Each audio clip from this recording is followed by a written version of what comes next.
dalam perkara pidana nomor 237-Pit-B-2023 PN Jakarta Timur atas tuntutan jaksa penuntut umum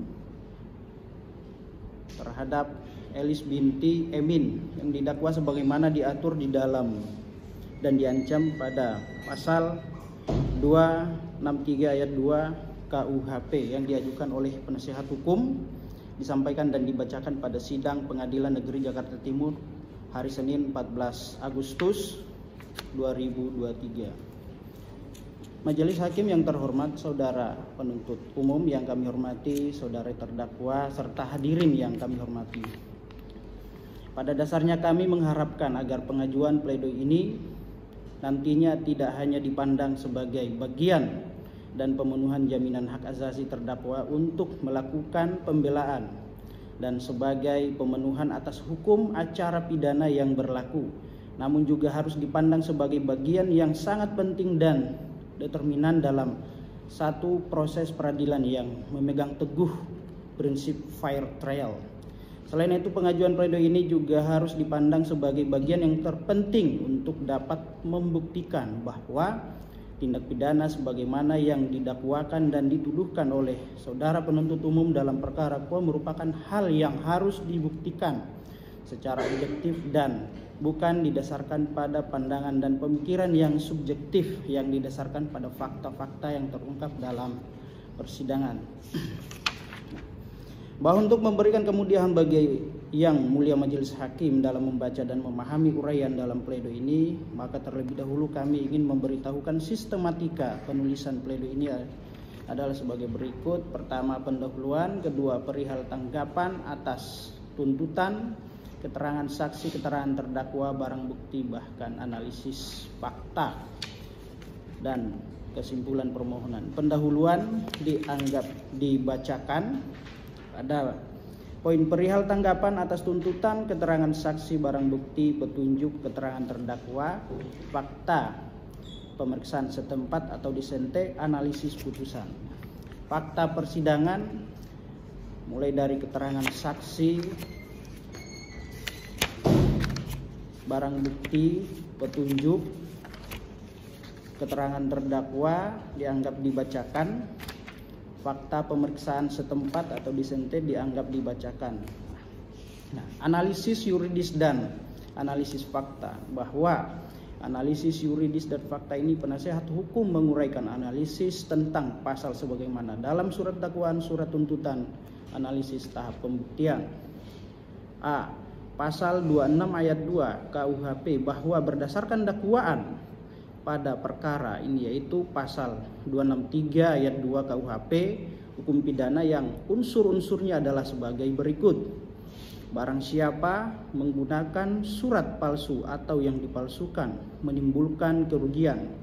Pertama, unsur barang siapa bahwa adalah terburu-buru atau sumir dan gegabah. Saudara penuntut umum mengkualifikasikan unsur barang siapa adalah terdakwa Elis binti Emin tanpa terlebih dahulu menguraikan dan membuktikan unsur lain dalam pasal ini adalah sangat tidak tepat dan cerdas apabila saudara penuntut umum sebelum menyimpulkan apakah terdakwa bersalah atau tidak, terlebih dahulu haruslah dibuktikan unsur-unsur yang lain. Unsur barang siapa adalah tidaklah penting dijadikan alasan bahwa seorang telah melakukan tindak pidana sebelum unsur lain dapat dibuktikan secara jelas. Oleh karena unsur barang siapa dalam pengertian pidana hanya syarat formil agar terpenuhi adanya subjek hukum dalam peristiwa pidana. Nah, sangatlah jelas saudara penuntut umum hanya memenuhi target dan proses selaku penuntut umum guna menjerat terdakwa dalam melakukan tindak pidana, memakai atau menyuruh orang lain memakai surat tersebut seolah-olah isinya benar dan tidak palsu. Terdakwa Elis binti Emin sendiri tidak tahu menahu apa yang telah dirinya lakukan terhadap suatu benda maupun orang lain. Sedangkan berdasarkan fakta persidangan tidak ada satupun alat bukti yang dan keterangan yang mengarah bahwa terdakwa Elis binti Emin melakukan perbuatan tindak pidana. Bahwa dengan demikian tidaklah cukup bukti unsur barang siapa telah terpenuhi dalam perkara Quo. 2. Unsur menggunakan surat palsu atau yang dipalsukan.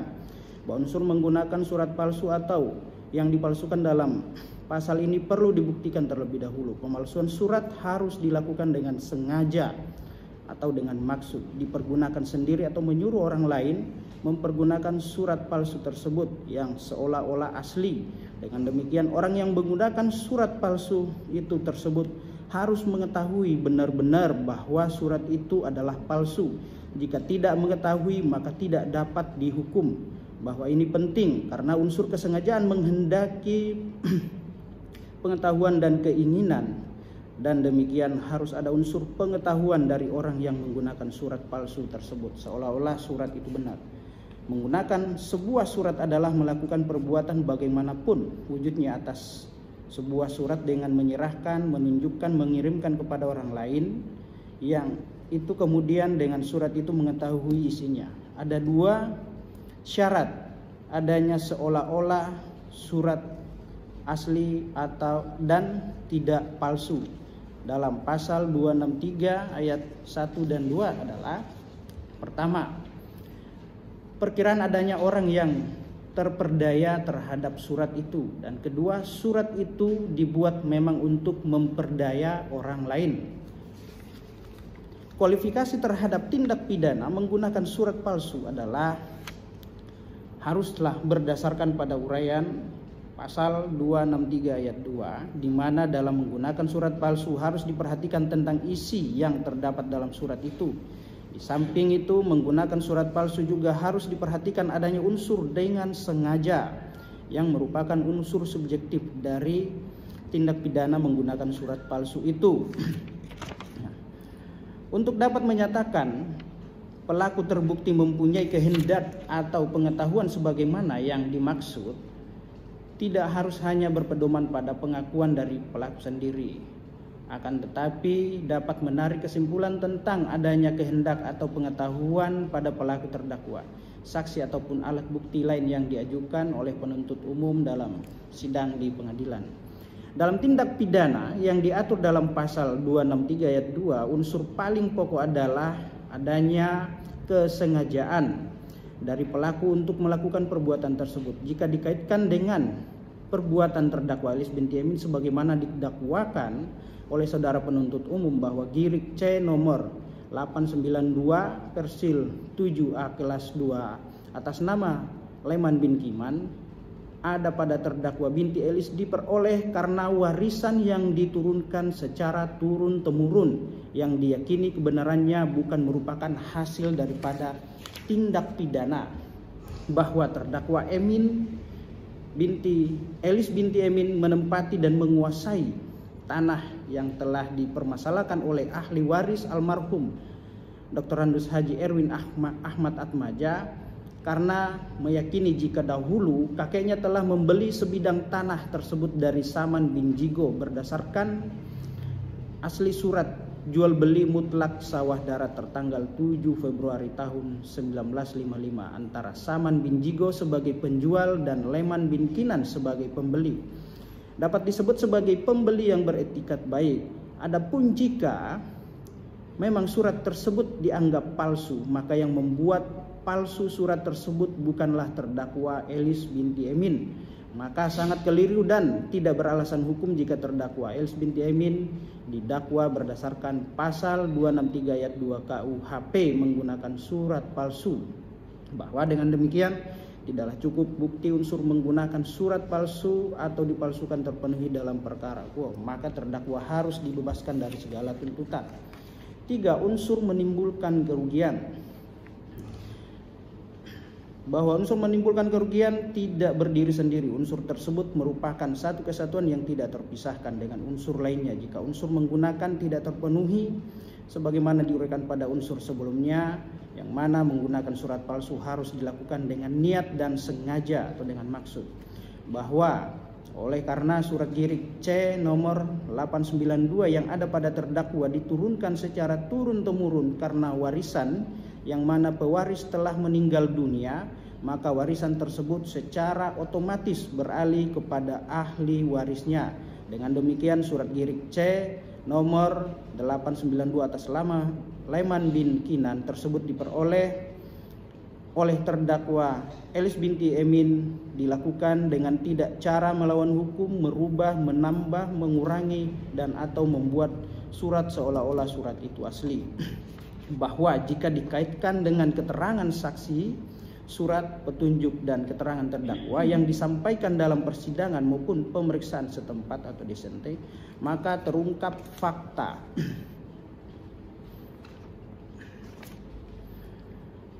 bahwa keterangan saksi Haji Luki Nugraha Mustopo menyampaikan jika pihaknya tidak mengalami kerugian apapun, tidak tahu menahu apa yang dipalsukan. Saksi tersebut mengaku sebagai anak dari almarhum Dr. Andus Haji Erwin Ahmad Atmaja, bahwa berdasarkan fakta yang terungkap di persidangan, ahli waris almarhum Dr. Andus Erwin Ahmad Atmaja yang bernama Saudari Mary Ende Meise, Haji Luki Nugraha Mustopo, dan Reza Renjana Atmaja tidak menguraikan jenis bentuk kerugian yang mereka alami dan derita. Bahwa keterangan saksi Maimunah Renwarin menyampaikan jika saksilah yang membuat laporan kepolisian terhadap terdakwa Elis binti Emin dengan pasal 263 ayat 2 KUHP. Laporan tersebut sangat tidak tepat dan tidak mendasar karena saksi pelapor tidak memenuhi kualifikasi sebagai orang yang berhak melapor, serta tidak ditemukan fakta di dalam surat dakwaan dan atau surat tuntutan mengenai peran apa yang dilakukan oleh terdakwa Elis binti Emin dalam kaitannya dengan pasal 263 ayat 2 KUHP sehingga menyebabkan suatu kerugian bagi pelapor. Bahwa pelapor tidak menguraikan tentang kerugian yang dideritanya, hanya memperlihatkan AJB nomor 691 tahun 99 tertanggal 24 Juni yang seolah-olah AJB tersebut memiliki kebenaran sejati sehingga terhadap kepunyaan orang lain dianggap salah yang sebenarnya tidak dapat dijadikan sebagai dasar kualifikasi sebagai orang yang berhak melapor atau yang dirugikan. Bahwa dengan tidak dipenuhinya syarat material dalam pasal 143 ayat 2 KUHP mengenai uraian secara cermat, jelas, dan lengkap mengenai tindak pidana yang didakwakan sehingga mengakibatkan surat dakwaan tidak jelas. Bahwa pada fakta pemeriksaan setempat, pihak almarhum atau ahli waris Dr. Andus Erwin Ahmad Atmaja maupun penuntut umum tidak dapat menunjukkan letak dan batas objek tanah yang diklaim, dan jika dikaitkan dengan AJB nomor 691 tertanggal 24 Juni, objek tanah yang diklaim oleh pelapor tidak berada pada objek yang didiami oleh terdakwa. Bahwa dengan demikian tidaklah cukup bukti unsur menimbulkan kerugian terpenuhinya dalam perkara akuo, maka terdakwa haruslah dibebaskan dari segala tuntutan. Kesimpulan dan permohonan.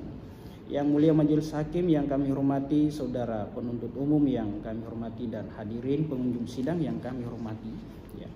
Melihat kesimpulan, melihat integritas, ketegasan, dan kearifan majelis hakim selama memeriksa dan mengadili perkara ini, maka sangat besar harapan kami kiranya majelis hakim yang memeriksa dan mengadili perkara ini akan senantiasa dapat memutus perkara ini dengan keputusan yang objektif didasarkan pada bukti-bukti yang sah yang telah terungkap di persidangan dan keyakinan. Guna tercapainya keadilan dan kebenaran, selanjutnya kami menyerahkan sepenuhnya nasib terdakwa kepada majelis hakim yang terhormat dengan harapan mohon memutuskan perkara ini dengan seadil-adilnya.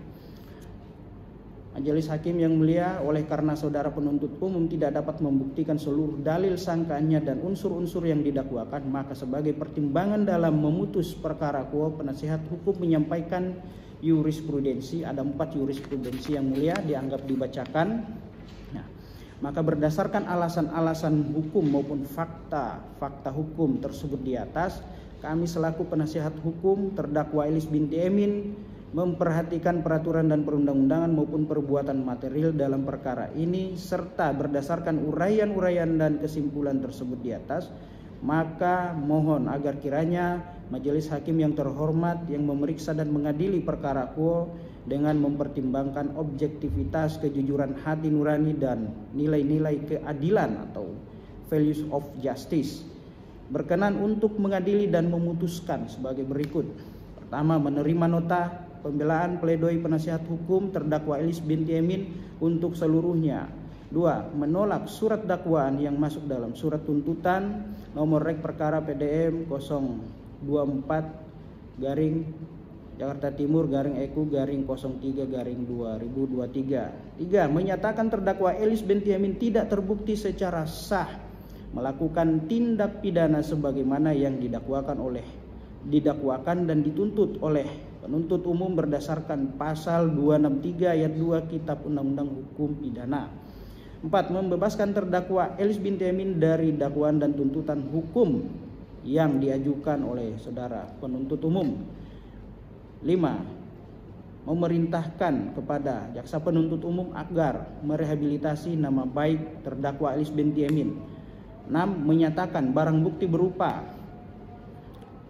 asli selembar surat jual beli mutlak sawah darat tertanggal 7 Februari 1955 antara Saman bin Jigo sebagai penjual dan Leman bin Kinan sebagai pembeli. 2. Asli selembar surat pencatatan tanah dan bangunan untuk penetapan IPEDA daerah khusus Ibu Kota Jakarta, nama Leman bin Kinan, nomor C892 Persil 7A Blok S2 tertanggal 20 November 1980, letak tanah dan bangunan kelurahan Kelapa II Wetan, RT 008 RW 01, Kecamatan Pasar Rebo, nomor Kohir R0509010808023 Kota Jakarta Timur, dikembalikan kepada terdakwa Elis binti Emin.